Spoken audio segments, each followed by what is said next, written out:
Ryzen 9 3950X vs Core i9-9900KS Gaming, featuring tuned DDR4 memory performance.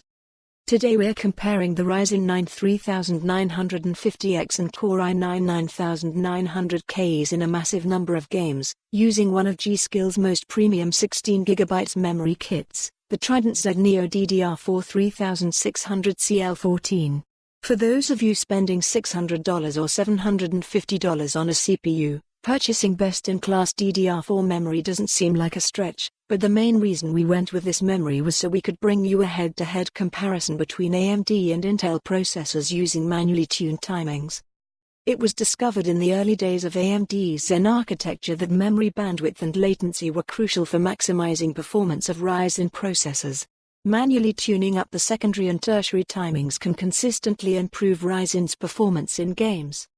In other words, this is a comparison of Intel and AMD's top desktop CPUs that do not belong to their Het series, with both processors tweaked for maximum memory performance.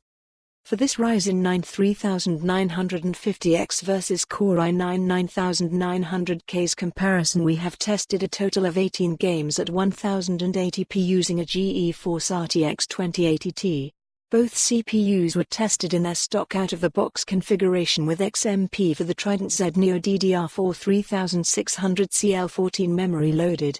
Then we have added a second configuration which sees the G.Skill memory timings manually tuned. The Core i9 was installed on a Gigabyte Z390 Aorus Ultra and, while Ryzen 9 used the Gigabyte X570 Aorus Master. Before we jump into the gaming benchmarks, here's a quick look at memory bandwidth.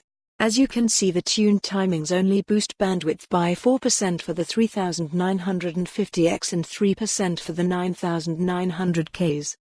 Memory latency for the 3950X was also only reduced by 5% and 3% for the 9900KS, so based on those figures you wouldn't expect much of a performance gain in games, but as you're about to see, that's not the case.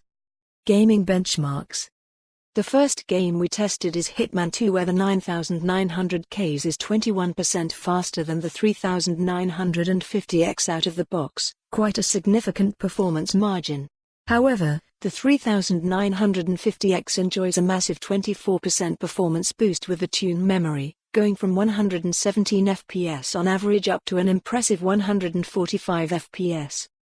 The 9900KS also benefits from tuned memory, though not quite to the same degree as Ryzen, but we still see a 10% performance uplift in this title, which is enough for Intel to keep the lead, albeit a smaller 8% margin. Next up we have Resident Evil 2, and here the 3950X performs exceptionally well with the CL14 DDR4 3600 memory, slightly edging out the 9900KS both stock and tuned. For this title the tuned memory has almost no impact on performance, at most we see a 3% increase in 1% low performance. Moving on to Project Cars 2, we see another mild 3% performance gain for the 9900KS. The 3950X gained a more noteworthy 11 FPS for an 8% increase in frame rate. Not mind-blowing, but it's enough. For more on this story, visit the news article link.